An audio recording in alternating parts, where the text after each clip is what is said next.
ପର୍ଯ୍ୟନ୍ତ ଯାଇପାରେ ନାହିଁ ହେଇପାରେ ତେଣୁ ଆପଣମାନେ ବି ସମସ୍ତେ ମୋର ଗୁରୁ। ମୋତେ ସୁବ୍ରତ ଭାଇ କହିଲେ ଏମିତି ଆମେ ଗୋଟେ ଆମର ଗୋଟେ ମିଟିଂ ହେଉଛି ଆପଣ ଟିକେ ଆସିବେ। ମୁଁ ଜାଣିନି କ'ଣ ମିଟିଂ କ'ଣ ପାଇଁ ହେଉଛି କ'ଣ ପାଇଁ ମୁଁ ଆସିବି କିଛି ଜାଣିନି। ମୋତେ ସେ କହିଲେ ଆପଣ ଆସିବେ ତ ମୁଁ ଆସିବି। ତ ଗୋଟେ ଦୁଇଟା ବିଷୟ ମାନେ ମୋର କହିବାର କଥା ଆମେ ସମସ୍ତେ ଜାଣିଛନ୍ତି ଗୁରୁ ବା ଶିକ୍ଷକ ତାର ଭୂମିକା କ'ଣ ଆମେ ସମସ୍ତେ ଶିକ୍ଷକ ହେଇଥିବା କାରଣ ଆମେ ସମସ୍ତେ ଜାଣିଛନ୍ତି।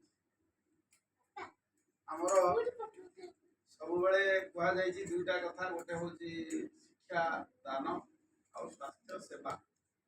ଆଜି ସେ ଦୁଇଟା ଯାକ ସବୁଠାରୁ ବଡ଼ ବ୍ୟବସାୟ ହେଇଯାଇଛି। ନା ଶିକ୍ଷା ଦାନ ଅଛି ନା ସ୍ୱାସ୍ଥ୍ୟ ସେବା ଅଛି, ଦୁଇଟା ଯାକ ସବୁଠାରୁ ବଡ଼ ବ୍ୟବସାୟ ହେଇଯାଇଛି। ଏବଂ ଦ୍ୱିତୀୟ କଥା ମୁଁ ଯେହେତୁ କହିବି ହୁଏତ ଆପଣମାନଙ୍କୁ ଟିକେ ଖରାପ ଲାଗିପାରେ, ଆମେ ବି ସମସ୍ତେ ଆମର ନିଜର କର୍ତ୍ତବ୍ୟ ପାଖରୁ ଟିକେ ସମସ୍ତେ ଦୂରେଇ ଯାଇଛନ୍ତି। ଆମେ ସମସ୍ତେ ସ୍ୱାର୍ଥ ପଛରେ ବୁଲିକିରି ନିଜର ଅଧିକାର ପଛରେ ବୁଲିକିରି ନିଜର କର୍ତ୍ତବ୍ୟକୁ ଆମେ ଭୁଲି ଯାଇଛନ୍ତି। ତେଣୁ ଆମେ ନିଶ୍ଚିନ୍ତ କର୍ତ୍ତବ୍ୟ ଯଦି ପାଳନ କରିବା ଆମ ଅଧିକାର ଆମଠାରୁ କେହି ବି ଛଡ଼େଇକି ନେଇପାରିବେ ନାହିଁ। ତେଣୁ ପ୍ରଥମେ ଆମେ ସମସ୍ତେ ଯେଉଁମାନେ